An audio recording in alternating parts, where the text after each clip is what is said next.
Before we start today's episode, don't forget to subscribe to the channel and activate the bell so you can receive everything new. Our film begins with Lynn while she is at school with her friends, talking about the end of the world and that kind of strange talk. The strange thing is that all her friends strongly believed every word she said, even though she was just making things up and giving them random talk. But honestly, her way of delivery was good. One must tell the truth. Lynn continues talking a lot until Shu wakes up from sleep, cuts off her train of thought, and throws a ball at her face. At that moment, he said to her, "Is there no one else in the class but you? What destruction? What planets? Lady, calm down, and let this year pass peacefully." Of course, this talk didn't please Lynn, and she said to Shu, "Are you up for this move, Captain?" "No, I am fierce and I don't care." Before Lynn could pounce on him, her classmates held her back before she committed a crime against society and people. A short while later, the teacher arrives at the class and tells the students to welcome their new classmate, Jin, who seems excessively calm, honestly. As soon as Shu's eyes fall on her, he finds himself attracted to her for no reason, and saw her differently from all his classmates around him. Because of the constant fighting between Shu and Lynn, the teacher said, "By God, each one of you will clean a place in the school today, and there is no going back on this." In the library, Gong noticed that Shu had his eye on the new girl who joined the class. Therefore, Gong gave Shu a book talking about love during adolescence and told him that this book would be very useful in the coming period. At that moment, Lin saw them, went to Shu, and started making fun of him. Since Shu knows that Lin actually has her eye on Gong, he told her, "By the way, this book belongs to Gong, not me." At that moment, Lin's heart, as you might say, beat 3 times, and she softened her voice and said to Gong, "Don't you think we are a bit young for this relationship business?" And she blinked her eyes like that. Gong's response to her was, "What relationship, miss? Do I have time for this nonsense?" Because Lin wanted to hear that nonsense from Gong and didn't find it, she took out all her frustration on Shu and gave him a good beating. And the talk is meant for you, neighbor. In the break, Shu decided to talk to Jin, so he went to her and offered her a box of juice to open a conversation with her. But the problem was that while he was giving her the juice, he spilled it on her and ruined her clothes. So Jin did nothing but leave him and walk away very embarrassed, with Shu running after her. At the end of the day, Shu and Jin quickly left the school, and he apologized to her for what happened unintentionally and offered for them to be friends since they are in the same class, and he gave her a letter. At that moment, Jin tore up the letter Shu gave her in his face and asked him to leave her alone and not come near her at all, and she left him and walked away as usual. At night, Jin talked to her mother on the phone and asked her to change schools because she wasn't comfortable in it. Her mother's response was that she must stop her imaginations and pampering and not forget to take the medicine on time, and she ended the call with her. After a few days at school, Shu apologized to Jin for the last letter he gave her. When Jin asked him about his name and what letter he was talking about, Shu was surprised to find that Jin didn't remember what he was talking about at all. At that moment, Gong said to Shu, "It seems Jin is rejecting you politely, so don't lower yourself any further, my friend." Oh, and this is Lin bothering them normally. The important thing is that Shu didn't lose hope and kept watching Jin, he and Lin, from afar to know exactly what her story was. When Jin saw them, Shu went to her and said she must tell him how she doesn't remember him when they fought last week. This forced Jin to tell them that she has a syndrome called post-traumatic stress disorder that happened to her after she was in an accident, and because of it, she forgets everything after only 1 week. That's why all her friends moved away from her because none of them could understand what she was suffering from, and since then, she decided not to make friends and to be alone. At that moment, Shu was moved and told Jin that all of this wasn't important to him and that he agreed to be her friend for 1 week, and then every week they would renew their friendship again. At that moment, Jin thanked him for his sympathy but said she didn't want any friends in her life. But Shu was still determined to help Jin, so he started making natural mixtures for her that improved memory and gave them to her every day, becoming very interested in her. As you might say, he gave her life a different taste and color. Despite everything Shu did for Jin, she was still afraid of the feeling of loss. Therefore, every time, she intentionally repelled Shu so maybe he would move away from her and leave her in her state. At the end of the day, Jin saw Shu standing outside the school with his hand injured from the bicycle, so she went to him and gave him a medical bandage. This encouraged Shu to tell her that he read more than one book talking about psychological trauma and wrote all his notes that might benefit her if she read them, and he put them in a notebook he asked her to keep. Shu also took Jin behind him on the bicycle and told her that he would make memories for her to remember later. All this while, Jin stood shocked and didn't take any action. When they arrived at the library, Shu told her that if she forgets her friends, she surely won't forget the mother too. Therefore, he brought her to the library to make memories through which she could keep a small part of her memory later. Then Shu took Jin with him to his and his friends' secret places to make memories there too. She became one of the gang now. At night, Lin said to the gang, "Honestly guys, I'm afraid the end of the world will come while I'm still single. This talk even harms my subconscious mind," and she looked at Gong from under her eyes. At that moment, Gong said to her, "No, don't worry," and that she should rather worry about the time she is wasting before the exams start. He really embarrassed her. After that, Jin started getting closer to Shu and his classmates little by little, and they became real friends, going out and staying up together. On Shu's birthday, the gang prepared a very nice surprise for him, and Jin was with them. Lin documented the event and took photos of them for memory. Yes, they benefit Jin.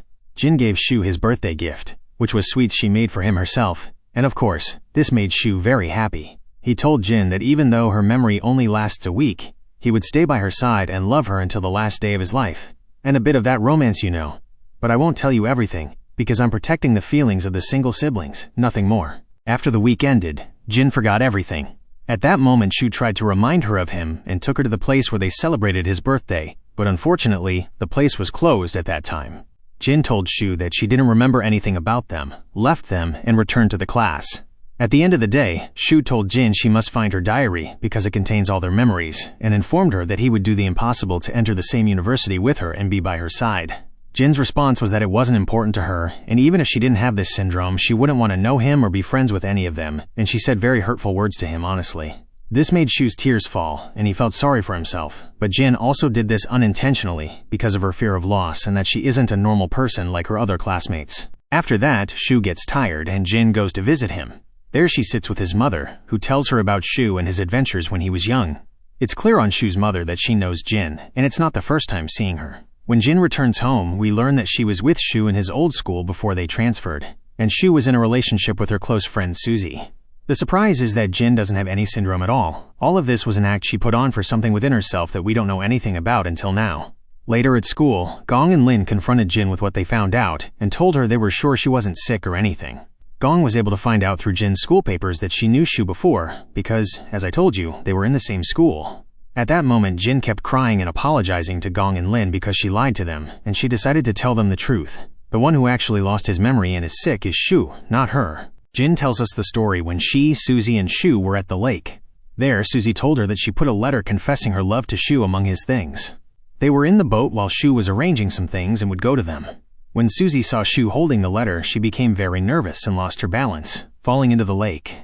At that moment, Jin tried to save her but couldn't, so she fell in with her. When they both kept screaming, Shu heard them and ran quickly to them, jumping into the lake to save them. But because of the great depth of the lake, Shu couldn't pull Suzy, and she drowned. As for Jin, he pulled her and got her next to the boat, where Shu's head was hit, and he started bleeding a lot. When he went into the lake a second time to try to save Suzy, he fainted underwater and lost consciousness. Unfortunately, Suzy passes away. At the funeral, her brother accused Jin of being the cause of his sister's death, because she was her close friend, and should have known that Suzy couldn't swim, so why did she let her get on the boat and risk her life? At that moment, Jin was literally devastated and couldn't find a response to defend herself. As for Shu, because of the injury to his head, he lost part of his memory, but his condition was stable although he was in a coma. At school, all of Jin's classmates started moving away from her after Suzy's death because they saw Jin as a harmful person, and anyone who gets close to her has something bad happen to them. Therefore, they kept bothering and bullying her so she would leave the school entirely and go away. When Shu woke up from the coma he was in, Jin went and visited him in the hospital, but the strange thing was that Shu didn't remember her at all. Therefore, the doctor told Shu's mother that her son suffered a shock where he felt guilt toward a certain person, which made his subconscious erase this person or anyone he knew from his memory entirely so he could get rid of the feeling of guilt he feels. This made Shu's mother ask Jin not to come visit Shu at all, because his condition would worsen if he remembered anything about the day of the accident. At that time, Shu's mother transferred her son from the school entirely so he could meet new classmates and live his life like any young man his age. After that, the bullying against Jin increased, and her classmates started writing "unlucky" on a paper and sticking it on her back. Her psychological state worsened every day because of the unbearable harassment from her classmates. This led Jin to go to a psychiatrist, and when her mother saw that the matter was growing and her daughter was indeed finishing, she told her she would transfer her to another school, and she would go live with her aunt, which would be much better for her. On Jin's first day in her new school, she was surprised that Shu was in front of her and in the same class. At that time, she decided to pretend she didn't know anything about him. When Shu confessed his love to her, it bothered her a lot because she felt that Suzy should have been the one to live these feelings with Shu, not her at all. This made Jin tear up the letter Shu gave her the first time and throw it on the ground. She chose to lie to him and tell him that she lost her memory and invented this syndrome business to escape from the reality she was in and stay away from Shu entirely. But unintentionally, her feelings went to Shu, and she started feeling a great sense of guilt, seeing that she should have been the one to drown and Suzy the one to stay with Shu. After Jin told Gong and Lin the story, Lin told her that everything that happened wasn't her fault from the beginning. Suzy's death was fate in the end, and they also forgive her and want to stay friends as they were. After that, Shu returns to school, and there Jin intentionally ignored him in any way and kept showing him that she still lost her memory and didn't remember him personally. Days pass, and the day of the university entrance exam comes. After the exam ends, Gong sees a classmate confessing his love to Lin. This made him take the step and invite her to lunch and finally confess his love to her too. He said to her, "Honestly, I've been unsettled for a few days after seeing that guy confessing his love to you. And at that moment I finally realized, thank God that I love you, lady." Of course, Lin was like a fool and didn't believe herself. The Sphinx has spoken. But she kept quiet for a few moments, and then told Gong that he should have confessed his love to her in a romantic place to fit the event, not tell her, "Come, let's eat 2 loaves of hawashi," and then surprise her with this matter. "It's not fair either, Gong, my brother, and I'm not less than my cousin." At that moment, Gong laughed and told her, "Next time I confess to you, I'll pay attention to these details, okay?" After that, Gong tried to make Shu give up on his story with Jin entirely and said to him, "This is someone who loses her memory every week. Why are you getting into a relationship with her in the first place?"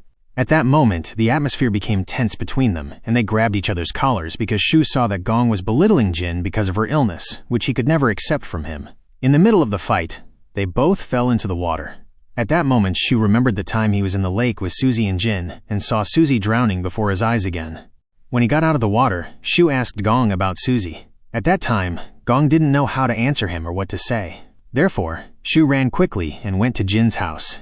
Jin had taken her bag and decided to leave the whole city because she didn't want to cause Shu any harm if a confrontation happened between them after his memory returned.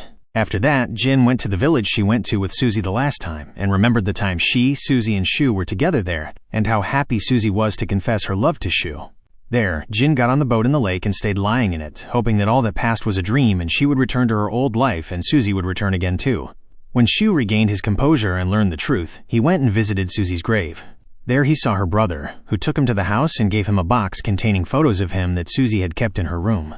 At that moment, Suzy's mother told Shu that all the memories in this box belonged to him and asked him to keep the box with him. Before Shu left, Suzy's father asked him to sit and have lunch with them. At the table, Suzy's father asked Shu to live his life normally without ever feeling guilty, because he tried to save Suzy more than once, but fate had written the end of her life already. Suzy's father's words greatly affected Shu, who kept crying and promised Suzy's father that he would try as much as he could to continue his life again. After that, Shu sent a letter to Jin letting her know that he was always late in expressing his feelings to her, which made her think he loved Suzy, not her. Even though from the first moment his eyes fell on her in the school warehouse, he admired her and was always asking Suzy about her.